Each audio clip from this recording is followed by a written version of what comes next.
పశ్చిమాసియా యుద్ధం గల్ఫ్ దేశాలను ఉక్కిరిబిక్కిరి చేస్తోంది.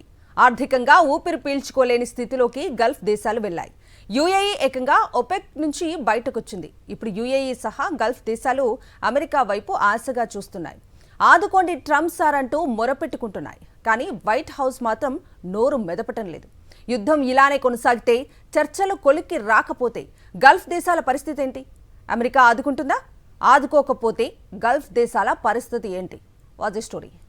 అమెరికా, ఇజ్రాయెల్ ఏ ముహూర్తాన ఇరాన్ మీద దాడి చేశాయో గానీ గల్ఫ్ దేశాల ఆర్థిక వ్యవస్థలు కుదేలవుతున్నాయి. యుద్ధం చేస్తున్న అమెరికా, ఇజ్రాయెల్ ఆర్థిక వ్యవస్థలు పదిలంగానే ఉన్నాయి.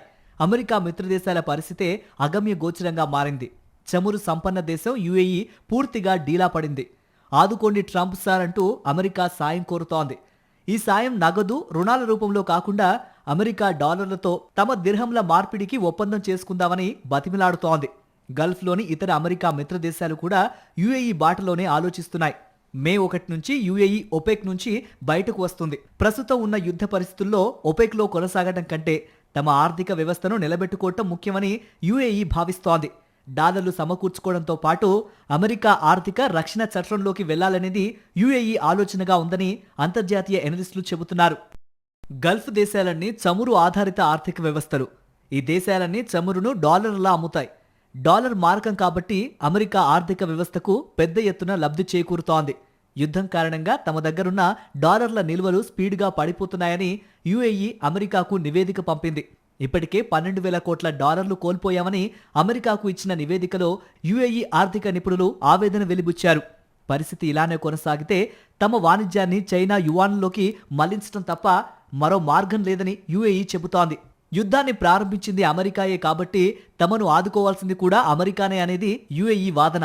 ఒక కరెన్సీని మరో దేశ కరెన్సీలోకి మార్చుకోవడాన్ని కరెన్సీ మార్పిడి అంటారు. ఇరు దేశాల సెంట్రల్ బ్యాంకుల మధ్య కుదిరే ఒప్పందమే కరెన్సీ ఒప్పందం. ఈ ఒప్పందం కుదిరినట్లయితే యుఏఈ దిర్హంలు అమెరికా ఫెడరల్ బ్యాంకుకు పంపితే అమెరికా డాలర్లా మార్చి పంపుతోంది. ఆ తర్వాత రివర్స్ చేసుకునే అవకాశం ఉంటుంది. ఈ మార్పిడి వల్ల డాలర్ల కొరత తీర్చుకోవచ్చని యుఏఈ ఆర్థిక నిపుణులు అంచనా వేస్తున్నారు. ఈ స్టోరీ చూస్తున్న వారికి ఒక డౌట్ రావచ్చు. యుఏఈ చమురు సంపన్న దేశం కదా, ప్రపంచంలోనే అత్యధిక తలసరి ఆదాయం ఉన్న దేశం కదా, సాయం చేయండి ట్రంప్ గారు అంటూ అమెరికా దగ్గరకు వెళ్లాల్సిన అవసరం ఏంటని. ఇక్కడే ఉంది వ్యవహారం అంతా. యుద్ధం వస్తుందని యుఏఈ అంచనా వేయలేదు.